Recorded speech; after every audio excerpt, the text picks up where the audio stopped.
This is a production of Cornell University. Thanks, Ryan. Yeah, Crystal and I have a small vegetable and seed farm here in Johnstown, New York, and where we focus primarily on seed garlic and some small vegetables. And we also have incorporated some ongoing research of our favorite topic is to improve soil health. So we were able to get a grant from Northeast Sarah to continue some of the work that I was doing at the Hudson Valley Farm Hub to plant vegetables in a vetch triticale cover crop. And I thought it would be good to tell the story a little bit how we got there to begin with, and how we ended up, what our conclusions were from this basically 5-year journey of trying to work with planting vegetables through a cover crop. All right, if I can just find a way to, here we go. All right. First, Ryan asked me to briefly introduce, for some of the folks that are not as familiar with this system, is to talk about the fact that we're rolling and crimping a cover crop and trying to plant the vegetables through this. Well, some of the principles that we've all learned from some of the work that has been done extensively with field crops is that we know that if you want to be successful with this, you want to plant your fall cover crops early. I mean, like September 1st is a good date. We also want to make sure that we are rolling and crimping, which is this tool that is either mounted before or behind the tractor. We'll see some more pictures of that later on. When plants are in antithesis, that means when they are in full flower, not when they have pollinated, because that's when they actually can set seeds. Now, cereals have an antithesis point usually of that lasts about a week. The legumes we consider to be indeterminate, and there is no real antithesis point. It's more like there is constant flowering happening, makes it much more difficult to kill that cover crop, and especially under the organic conditions that we're working with. So about 5 years ago, we, with the Pro Farmer program at the Hudson Valley Farm Hub, we had a deep interest in seeing how we could stop tilling and plant a vegetable directly to a cover crop. And we did a number of different cover crops, of which I will just focus right now on the arsen winter peas and some of the hairy vetch that we did.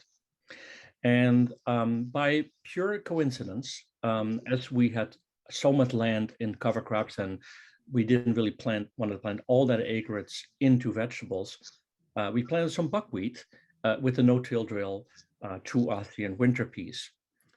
And what we were finding is that cover crop was killed, while the one that we just rolled and crimped was not. You can see here what happens with a no-till drill is that when you slice it every 7 inches, it actually provides a very effective kill to Austrian winter peas, and what we also found with hairy vetch as well.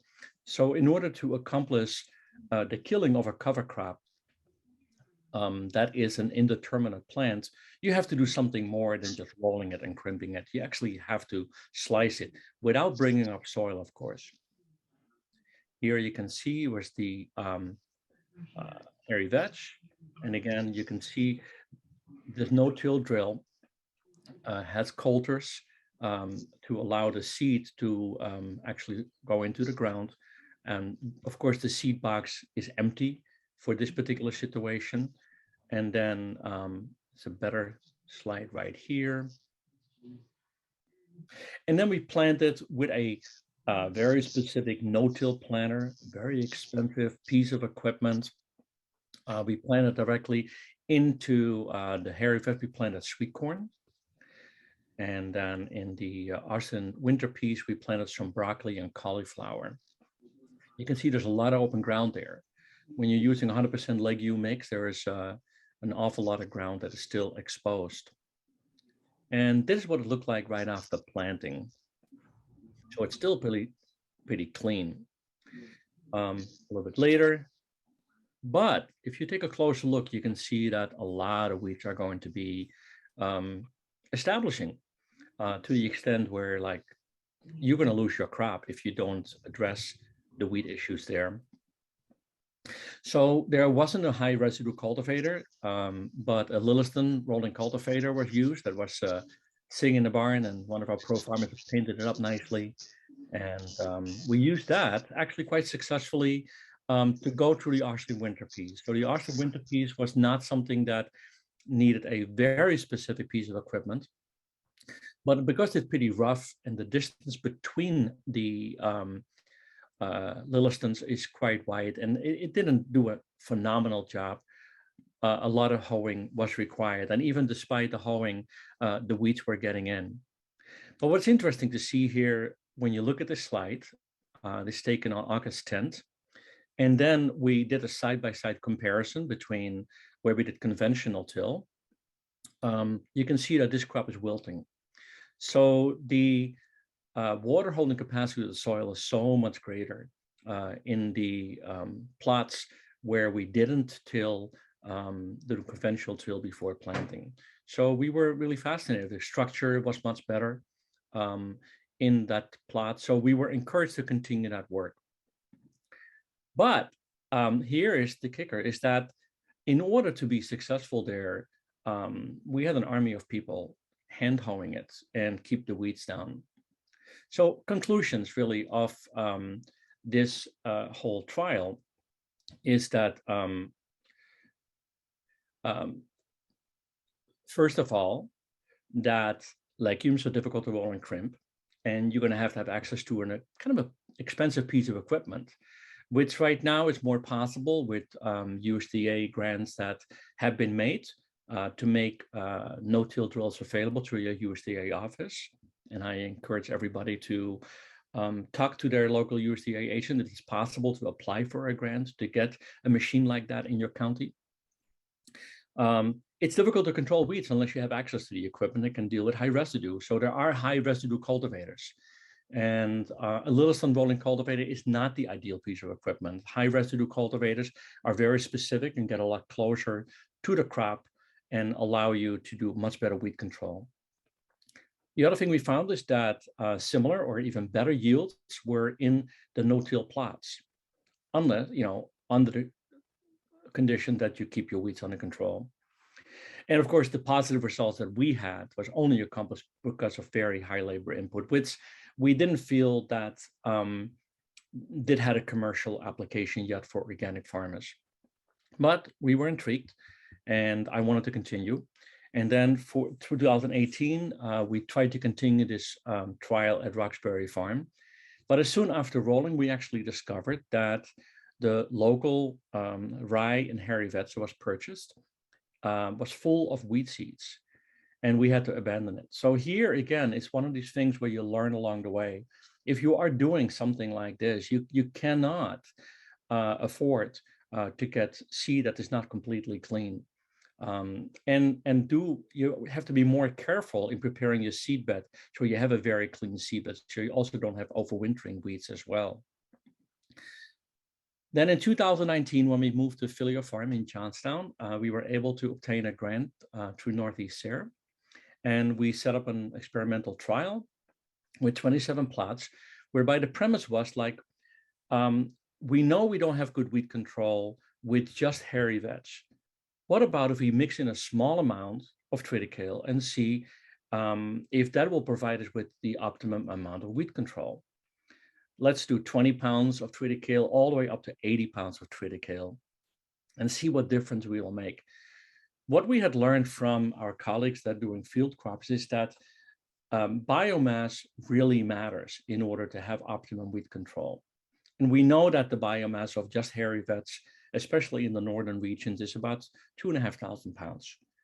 And what we learned from our colleagues is they said, well, you want to have about between 5,000 and 7,000 pounds of biomass in order to really suppress these weeds.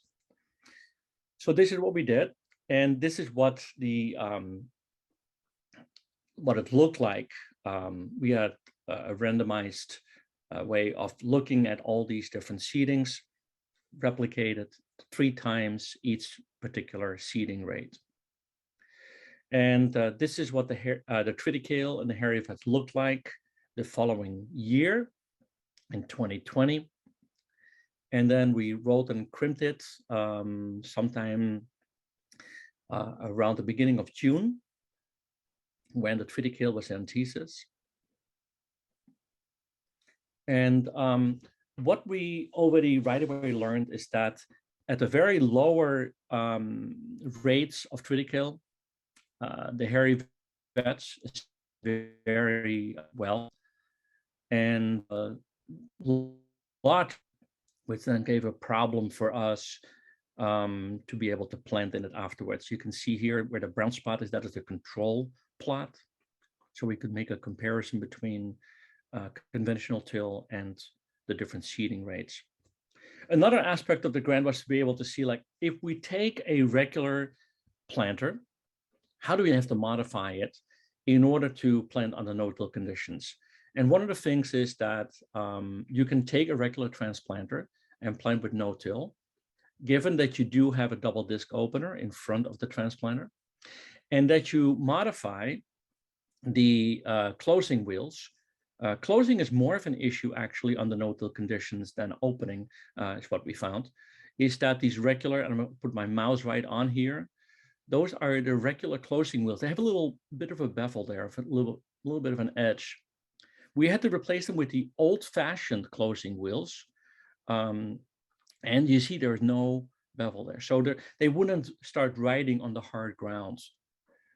The other thing is we had to mount coulters in front of the transplanter. And here we used wavy coulters that later on were replaced with straight coulters. We found that the straight coulters worked really well. You see those cinder blocks sitting on here to provide some extra weight. That is actually more of an issue about the fact that we drove so much on the trial plots in order to get all these different seedings done. And we rolled and crimped twice, which caused so much compaction that we had to put weight on the coulter wheels. But I think that under normal conditions, that should not be as much of an issue. That was really something that we was self-inflicted in a way due to the setup of the trial.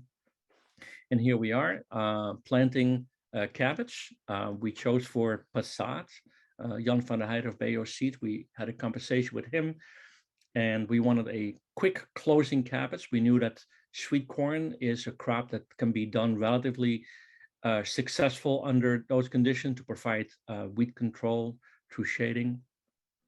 And we hope that Passat will be one of those cabbages that would also establish relatively quickly to provide the shade that was needed.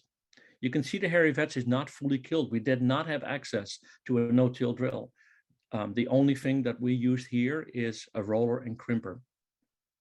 So not ideal.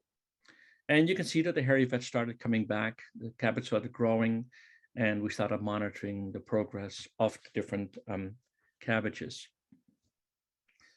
Now, what really came out of this trial is inconclusive, really, that there's any difference between the seeding rates and the eventual yield.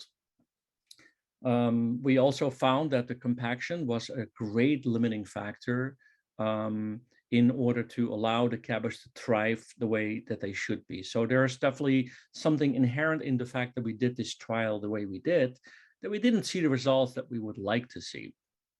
But then, so we counted how many heads we had and how much they weighed and translated that to yield per acre. And as you can see here, the yields varied anywhere between 20 to 30,000 pounds to the acre. And yeah, there was nothing that really came forward that we said like, well, we do need a higher rate or a lower rate of triticale. So what we did, we said, like, let's do an extension of the trial because this is inconclusive data. Let's do this one more time and just do the higher seeding rates with triticale. So one more time, the conclusions of that first year of trial, there's no obvious correlate between the seed mixes. No obvious difference in population of vetch between 20 and 40 pounds. So it's just another interesting thing. vetch seed, especially organic, is expensive. So we really don't have to up our population of vetch to get a good establishment. And then what I already said, that the seed mix with the low triticale were lodged, and that the yield is negatively impacted, and that conventional planting equipment can successfully be adapted for planting to a cover crop. One other fun thing we did actually was not by design completely, because we grew some shallots next to the garlic. And this field was in garlic the previous year. And the shallots were harvested later than the garlic. And we ended up planting one bed of triticale and vetch about a month later than the triticale and vetch on the right. And you can see in the spring a phenomenal difference in development. So just to illustrate how important it is to get your cover crop established in time in the fall. And then we rolled and crimped, this time with the 80 to 100 pounds of triticale. We had phenomenal coverage in the field. We ended up hand planting winter squash in there. We chose winter squash. We knew that nitrogen might become an issue. And since winter squash has a lower need for nitrogen than cabbage, we hope to have more success with that. And maybe the rates were even higher than 80 to 100 pounds. We actually didn't exactly know what the rates were. As you can see here, we cover them in order to protect them against cucumber beetles with floating row covers. But the plants soon petered out, and weeds actually took over even with the heavy cover. So again, this was not a great success. So the conclusions is that cereal cover crops to be used for rolling and crimping under the organic growing conditions is really not advisable. But unless you, and Sarah will be talking about this after this presentation, unless you plant a legume. Also at the Hudson Valley Farm Up, we had very good luck with growing edamame and green beans after growing a straight crop of rye and rolling and crimping that. So that worked well. But when you try to plant cabbage or cauliflower, broccoli, sweet corn, and even winter squash, you really need to find a way to plant that directly through a legume. But then the problem is when you only use a legume, you really need to be able to kill that cover crop effectively. So that's where you need either to slice it with a no-till drill, or other options would be to tarp it. And I think later this afternoon, we'll be talking about tarping. Tarping will be an effective way to kill your legume, and would also kill any weeds that are still present within your legume cover crop. And I think that ultimately, when you don't tarp, and even when you can kill it with a no-till drill, I would say planting directly to a legume would be mostly feasible if the weeds can be controlled with a high residue cultivator that can go a bit closer to the crops than say a Lilliston rolling cultivator. I'm actually at the end. I did it pretty rapidly. I don't need my full time, and I actually I'm very happy to open it up for questions that people have regarding this. So, and I'm happy also to go back to slides if people weren't completely clear about exactly what was being done. So, thank you. Thank you, Jean-Paul. Yeah, more time for questions and discussion is good. You did well there. Very succinct. Thank you for sharing those iterations over time. It's pretty impressive how you've stayed persistent to continue. Does that mean that next year, I'm waiting for folks to put stuff in the chat. I have a question. Does that mean that next year you will not trial the system, or you'll try to acquire high residue, or what would be the next step for you? Actually, we're going to go 1 year back to introducing some more bare fallow system because one of the weeds was not really very clear in the picture, but the one persistent weed in our system was medium red clover. And so we want to flesh it out a little bit, is to reduce the enormous seed bank we have of red clover. Most people say, like, they scratch their head like, wow, we have a seed bank of Galansoga, or, and we have a seed bank of red clover. So don't ask me how that happened. It was in a hayfield for about 20-25 years, and we turned it over into crops. And what we're finding is that mostly what we're dealing with right now are either perennial weeds, or we have Rudbeckia, for example, as a weed, and medium red clover. So next year, we are going to do some intensive cover cropping, and with some bare fallows in between to clean these fields up a little bit more. I did see that red clover in there. I wanted to follow up on that too. We talked about that. We have a couple questions in here. Steve asked, why triticale versus wheat or cereal rye? Yeah, that was one of these other things. The idea was that triticale might flower a little bit later than rye. And again, this was based on a hearsay, and I don't think that proved to be correct. We wanted to do a little bit later rolling and crimping, hoping that the later you roll and crimp the vetch, maybe the more effective the killing of the vetch would be. That did not prove to be true either. So there is no reason to switch rye for triticale. And Robert asks, what is considered a high residue cultivator? And I had a similar question. Oh, what's your experience with them? And yeah, you could talk more about high residue cultivators. So yeah, there is a great picture. I think it's still in the field. The book published by Sayre. If you would actually Google high residue cultivator, it might come up. It's a great picture that would show you there.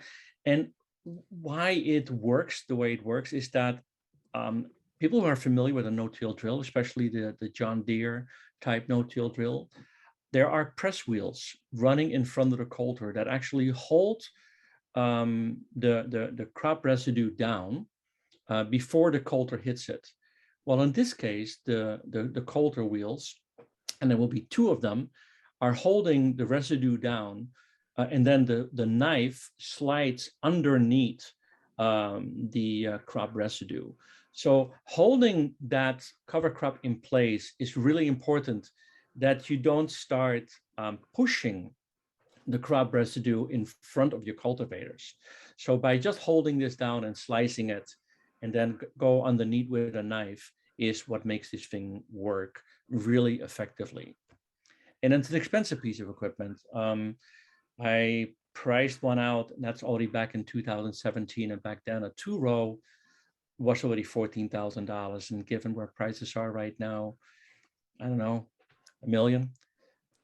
So it's one of the things that could also be looked at to obtain through USDA if people are really interested. If a number of growers come together and say, like, we would like to have USDA purchase something like that with us, along with the no-till drill. This would be and a roller crimper. These are tools that really help with soil health. One of the things I'm not discouraged about is that if you can work out the kinks, it does contribute tremendously to soil health. Soil aggregation in a field that is not being tilled is so much greater than on the conventional till. I wanted to ask you about flail mowing. I know some people say that they're addicted to tillage. I've heard you say that, John Paul. I'm addicted to flail mowing. I like it, and I saw it looks good afterwards. And yeah, and we found that it kills things like vetch, and that seemed to be like one of your primary issues. I wonder if you there's trade-offs there because things break down quicker. But have you thought about that, or is there a role there for mowing it? Yeah, I think it's an excellent suggestion, Ryan. I think especially it would make the cultivation afterwards so much easier, because now you're breaking up the hairy vetch in smaller pieces. And then I guess what it was is that we were stubborn in the sense that we were hoping that somehow miraculously a cover crop would control the weeds. We just plant and walk away from it. That was kind of the attitude we had. Not advisable. So if you know that you're not going to control the weeds anyway, and you're going to have and you don't have access to a high residue cultivator, flail mowing is a really great option, because you can get in there with a little stem rolling cultivator, and actually there's more ability than to allow it to work the way it's supposed to work, by doing some hilling. Under when the stems are long, it actually prevents the little stem rolling cultivator from doing the work it's supposed to do, which is the hilling part. It kind of clogs up a little bit, right? I mean, at the end of the row, you're out there with a crowbar and removing quite a bit of the Arston winter peas or the hairy vetch. So it works, but it doesn't really work. So really, yes, flail mowing, excellent idea. And you've been doing it for a long time, right, Ryan? And some of our trials, yeah, that was our go-to. We were fortunate to have one that was kind of side mounted. So I noticed in your case, you had it on the rear, right? So you're driving over the cover crop prior to trying to roll it. I don't know if that, you didn't try to drive backwards or anything like that, did you? Yeah. That's an issue with mowing or rolling for termination, I guess. Yeah, I mean, if you have a heavier tractor and the flail mower is behind the tires, that area does not get flail mowed as well, of course. There are not too many front-mounted flail mowers around that I am aware of. So side mounting definitely helps. Well, good afternoon, everyone, and thank you very much for having me here today, Ryan, to talk to you about the potential of cereal rye mulch to suppress white mold in no-till soybean and dry bean. And today I'm going to give you a basic overview of the white mold facts.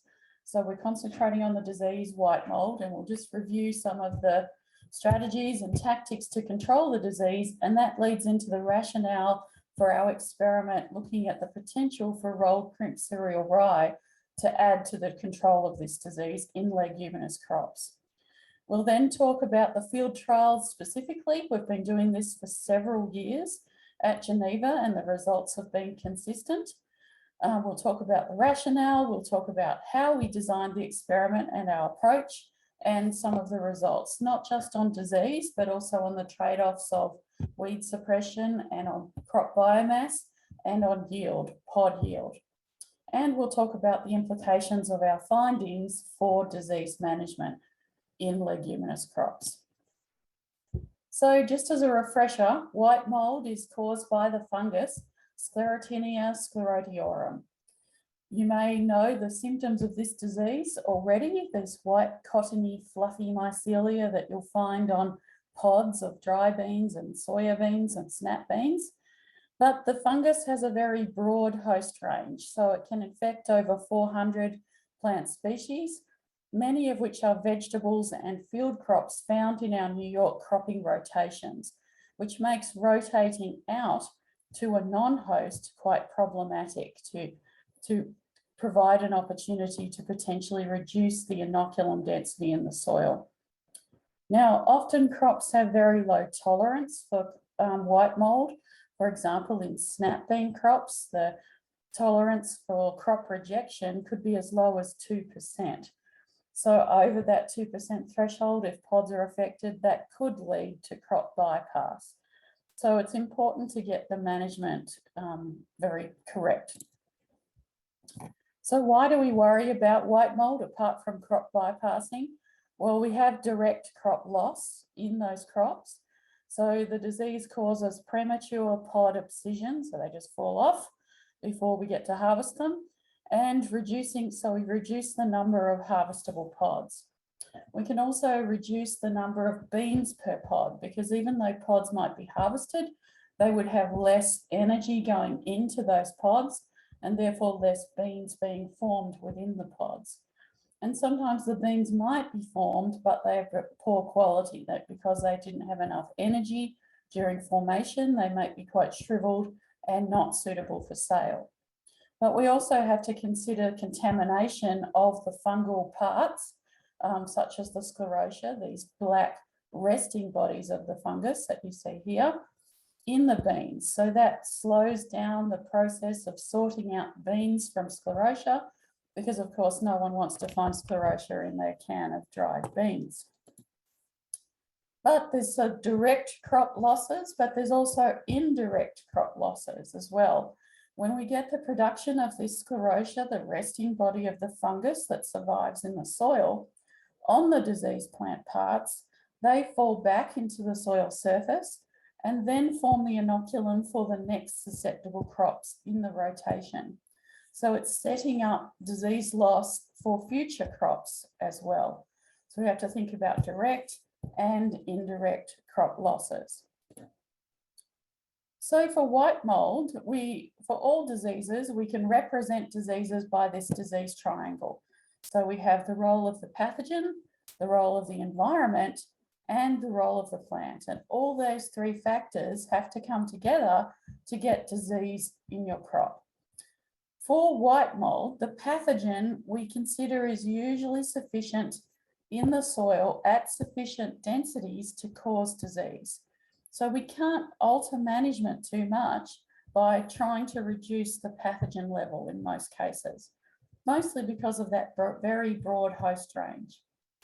The plant, there's really no significant resistance or immunity within many of our crop species, including leguminous crops. And the environment, well, that really regulates whether we get a white mold epidemic or not. So it requires very mild temperatures, very rainy type conditions, which we are increasingly getting within our New York area. So it's really driven by that dominant influence in spring and summer conditions. The life cycle of the fungus starts as these black sclerotia. So this is the structure the fungus uses to survive between seasons in the soil. It's basically just a wrapped up piece of mycelium, and then they put this black melanized hard coat around that to dissuade any degradation by microorganisms and other environmental conditions. So that's the main driver of inoculum for the disease.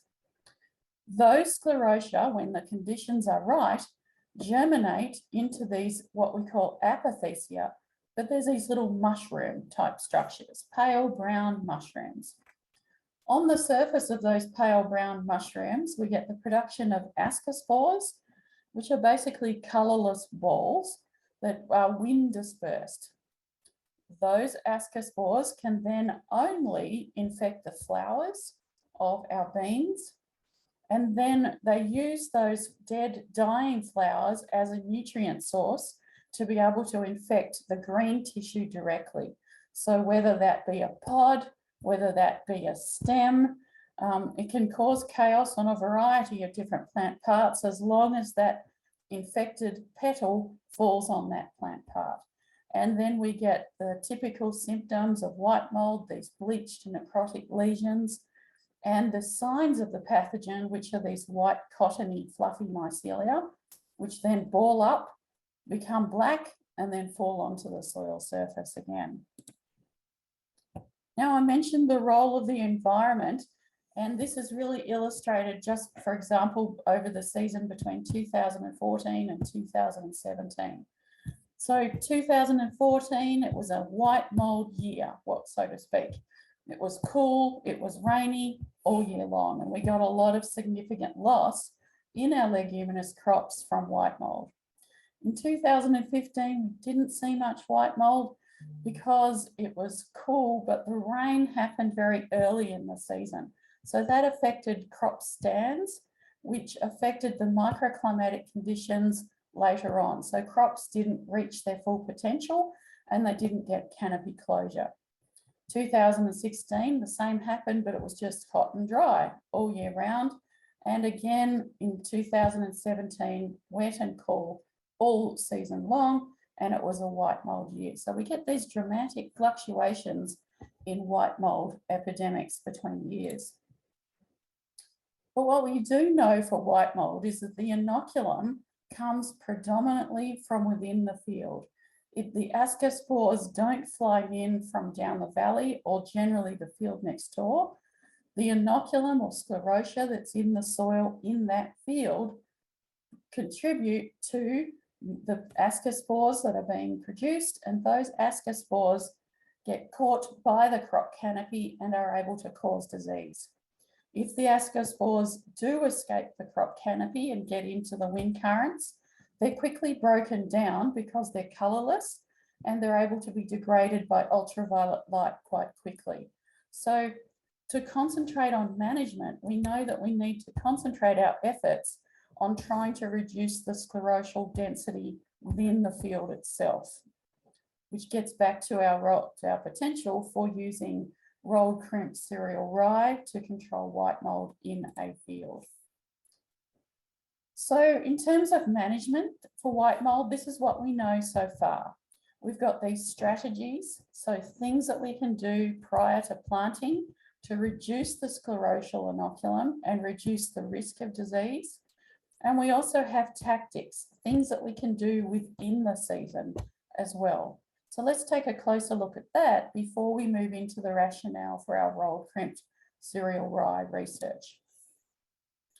So for strategies, we know that increasing our frequency of non-hosts, if we've had a problem with white mold in that field in the past, is going to reduce the sclerotial inoculum because they won't have an opportunity to infect those hosts. The only real non-hosts in our cropping rotations, unfortunately, are corn and grain. Now, if we do rotate to those crops to get the full benefit from them in terms of reducing our sclerotial inoculum, we also need to think about weed control because many of our broadleaf weeds are also hosts to Sclerotinia sclerotiorum and can also get diseased, form sclerotia, and sclerotia fall back onto the soil surface. So we need to think about weed control when rotating to these non-hosts, so we're not negating the effect of that crop rotation for disease control. And of course, strategies, we can also use techniques, agronomic techniques that may have trade-offs. For example, we could use wider row spacings if it fits planters and harvesters to get more airflow through the canopy. We could use decreased plant populations as well, but again, trade-off with yield, less disease, less yield. We could also ensure that we get effective weed management, so we're not clogging up our rows with weeds, so we can maximize the airflow through the crop canopy. And if they're available, we could use upright varieties, again, with the main target of moving airflow through the canopy. Now, we also have tactics within the season that we can use. For example, fungicides. So there's a range of different fungicides in different FRAP groups or different fungicide resistant action committee groups. So that represents different modes of action of the fungicides that we could rotate between if we wanted to consider synthetic fungicides for conventional production. But we also know from our research that to get the most out of our fungicides, we have to be really accurate with our timing of that first application with early flowering, because covering and protecting our blossoms are the critical point because our blossoms serve as that inoculum source after they fall from the flowers onto the input other plant parts. But we wanted to look at this, the potential control of white mold from a different angle. Instead of controlling the flowers, which most of our techniques do through fungicides, we wanted to see if sclerotia could be inhibited from germinating to start with. So sclerotia are generally within the first top inch of the soil profile, so those sclerotia that contribute to the disease in the field. Lower sclerotia in the soil profile won't germinate sufficiently long spikes. There's these little stalks containing the mushrooms to get to the soil surface. So we wanted to try and control or try and inhibit the germination of these sclerotia, so we don't get ascospores to start with. So this is in principle done in other systems where, for example, in the Pacific Northwest, they use chemigation, so they put fungicides through the irrigation water to do just this, prevent the germination of sclerotia into these little mushroom type structures to prevent ascospores. But we wanted to do it through potentially cover crops. As you know, we don't have a lot of irrigation infrastructure in New York. So what other ways could we achieve the same aim and also get the benefits of cover crops in terms of soil health and climate resilience? So the objective of our research over the last few years has been to quantify the efficacy of rolled crimp cereal rye mulch on white mold, specifically the major disease of our leguminous crops, weed populations, biomass and yield, because again, we were interested in those trade-offs between the biotic stresses affecting our legumes, disease and weeds, and biomass and yield components. So when I'm talking about rolled crimp cereal rye, I'm sure you know about this potential one-pass system. So we're planting our cereal rye in early fall. We're letting it grow in fall, and then it will overwinter. In spring, it will bounce and grow very rapidly. And then we're rolling and crimping it to achieve a mulch layer on the soil surface. So we're using a roller crimper bar, as you can see here. It's basically just a heavy cylinder with these imprinted rollers imprinted in a chevron type pattern. So when you go over the cereal rye, it can kill it by crimping and damaging the vascular tissue. So it will die in place when it's pushed down and formed that mulch layer. We can then plant directly into that mulch layer, either in a one-pass system or it could also be in a two-pass system. So we thought it had application to directly harvested dry beans, because for directly harvested dry beans, they would be harvested in one pass, so they would not need windrowing beforehand, because the mulch layer could, of course, interrupt in that windrowing process. And the system has already been optimized in terms of its agronomic attributes for soybean. So we were interested in exploring this system for white mold control in both susceptible crops, but also looking at could it be possible in dry beans. So the rationale for this, for white mold control, is that we would like to know whether the cereal rye mulch layer on the soil surface has the ability to reduce light to the soil surface, because we know that light and the ratios of light quality are important in the germination of the sclerotia into these little apothecia. So by reducing the light, perhaps we might get less germination. And even if they are formed, perhaps at lower frequency, we might get dilution of the ascospores, because it's harder for them to be released into the wind currents through the rye mulch layer. And of course, there's other benefits in the rolled crimp cereal rye mulch layer as well, such as potentially weed suppression, soil health, moisture, and reduced tillage as well. So in conventional systems, every time we till the soil, we're essentially delivering a new population of sclerotia to the soil surface. And as we saw before, those sclerotia that are right on that soil surface within an inch or so have the potential to germinate. By bringing more sclerotia up, we're just bringing new sclerotia for more disease every season by tillage. So our trials were located at the Research North facilities at Cornell Agritech in Geneva. What we did was we planted strips of cereal rye. It was cultivar Aroostook at 3 bushels per acre on the 18th of September. So we've done this over multiple years, but for ease of letting you know the results, I'm just going to concentrate on the results of 1 year. Our plots were 40 feet long by 204 feet wide in this season, and we rolled and crimped our cereal rye on the 31st of May. As Jean-Paul said, we didn't let it go to seed.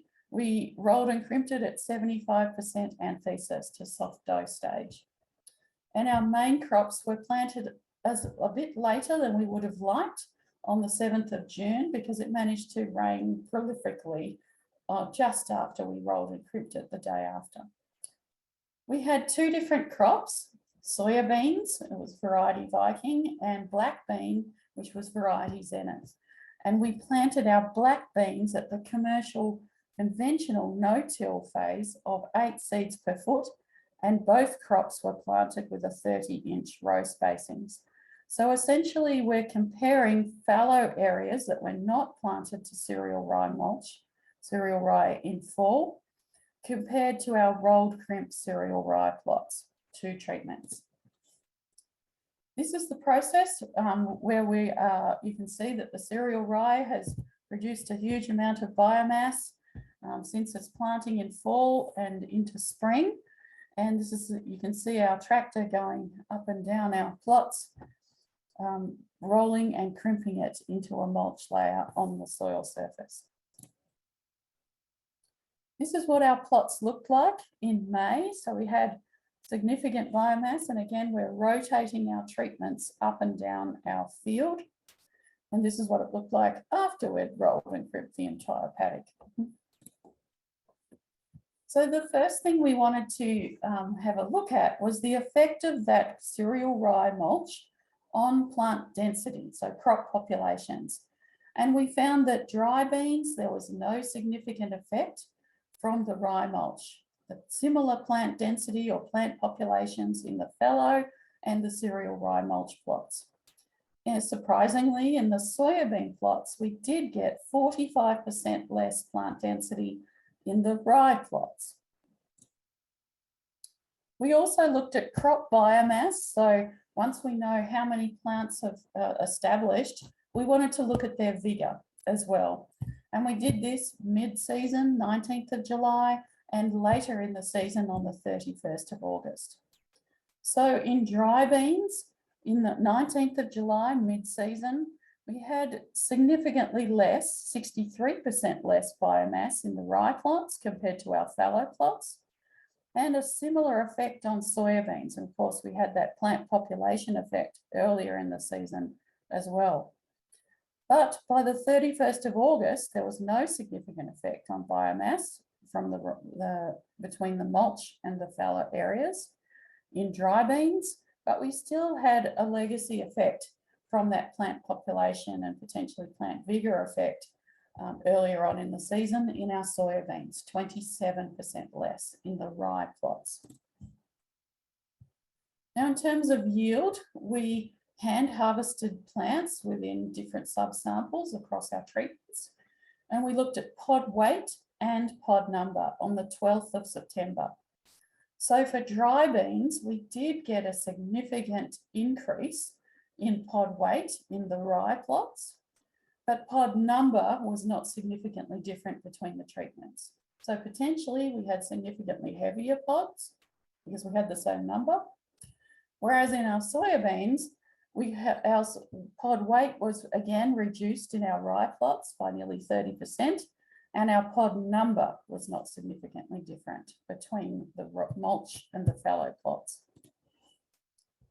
Now, we also had we've seen repeatedly some interesting crop maturity effects, especially in soybeans as well from the rye plots. So in this section, we have in the foreground of the picture, you can see our rye mulch plot, and the crop is still green and kicking on. This is well into September. Whereas in our fallow area, we're getting senescence of our crop in soybeans. So potentially the rolled mulch, the rye mulch plots held on to moisture for longer, which made the crop kick on for longer.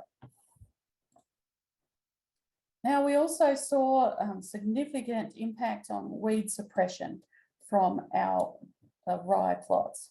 So in terms of broadleaf weed biomass at the end of the season on the 21st of September, we had a significant weed population in our crop, but there was 65% less in the rye plots than the fallow. So we were doing a good job with weed suppression, and was the case in soybeans as well. Probably higher in soybeans, probably because it was a much more lush canopy, and which probably provided more weed suppression on its own as well.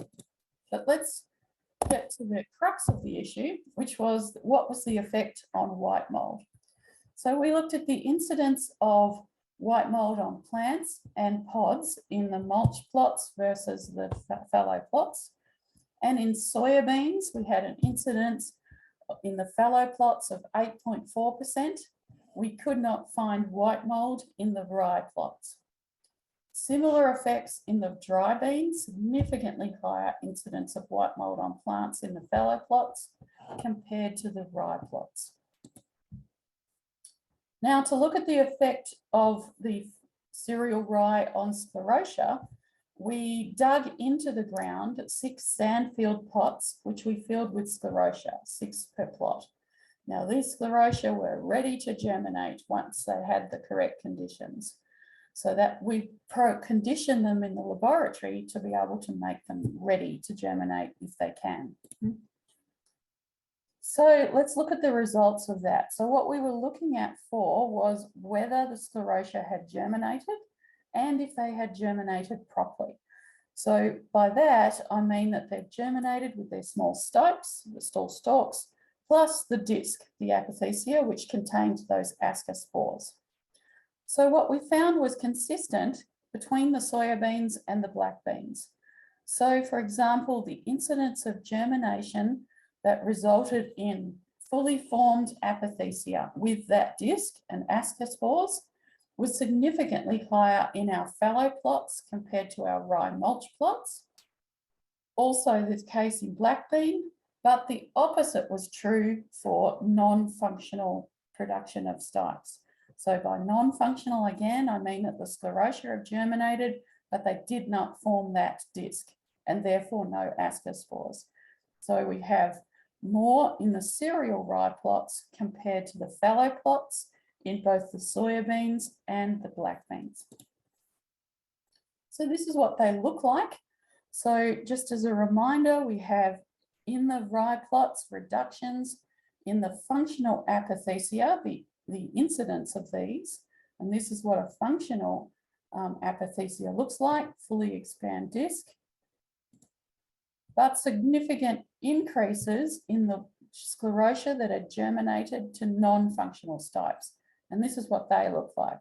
So they germinate, they're reaching for the sky, but they just don't have enough energy to be able to produce their apothecia.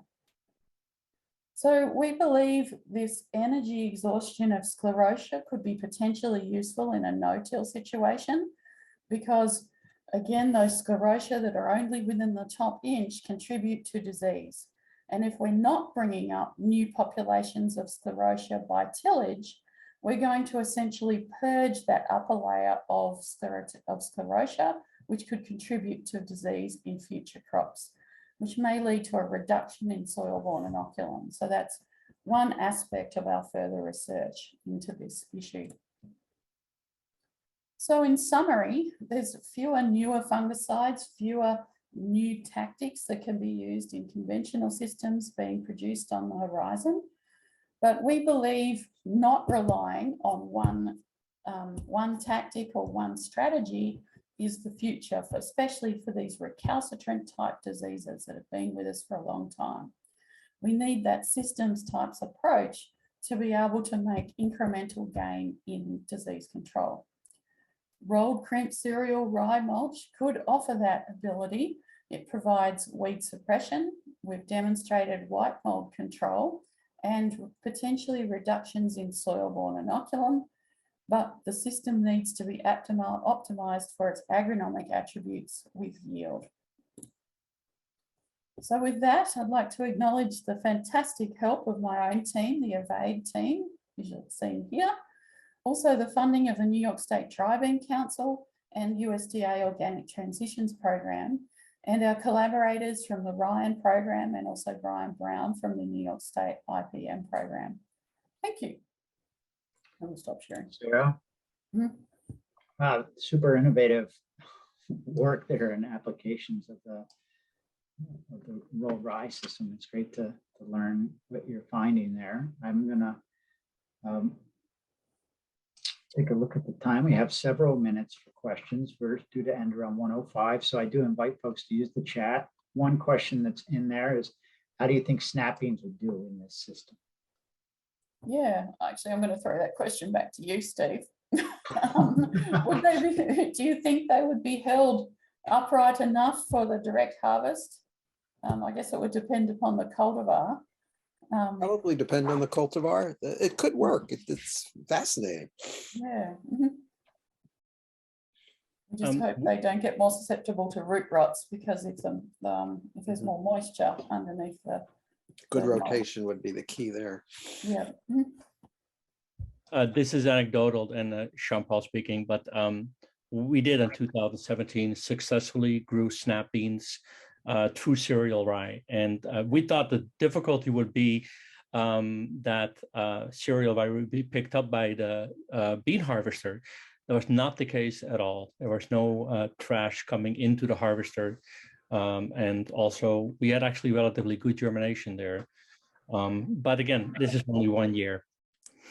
Yeah, that's really interesting to hear. Thanks, John Paul. Sarah, you shared results from the 1 year. Was there much variation in this trial from year to year, and anything? There wasn't. We actually had very similar results over 2 years, which were published. But we're moving on to another experiment to determine if it's the rye residue itself, or is it just rye, for example, producing inhibitory effects. So with this time we have different treatments of just fallow versus the rolled crimp cereal rye mulch versus tilling in the rye as well before planting. So is it an allelopathic effect from the rye? And we're also moving into looking at this crop for white mold control in sunflowers as well. It's also a significant disease. Super interesting. This concept of sclerotia in the soil and then bringing them back up to the surface. I mean, the analogy that I went straight to my mind was in weed management, and bringing new weed seeds to the surface, or bringing new sclerotia to the soil surface. There's a lot of those analogies. How long can the sclerotia reside in the soil?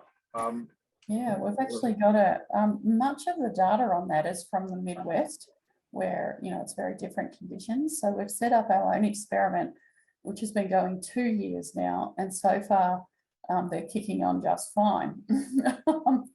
If there's more degradation in sclerotia at depth rather than on the surface, presumably they're more capable of being eaten, so to speak, by or degraded by different microorganisms in the soil. So keeping them low, keeping them deep in the soil profile also will enhance their degradation. So far in our experiments, we've got another year to go on that. At least 4 to 5 years, right? Okay, thanks. Sorry, it was a long version. Very. This has been a production of Cornell University, on the web at cornell.edu.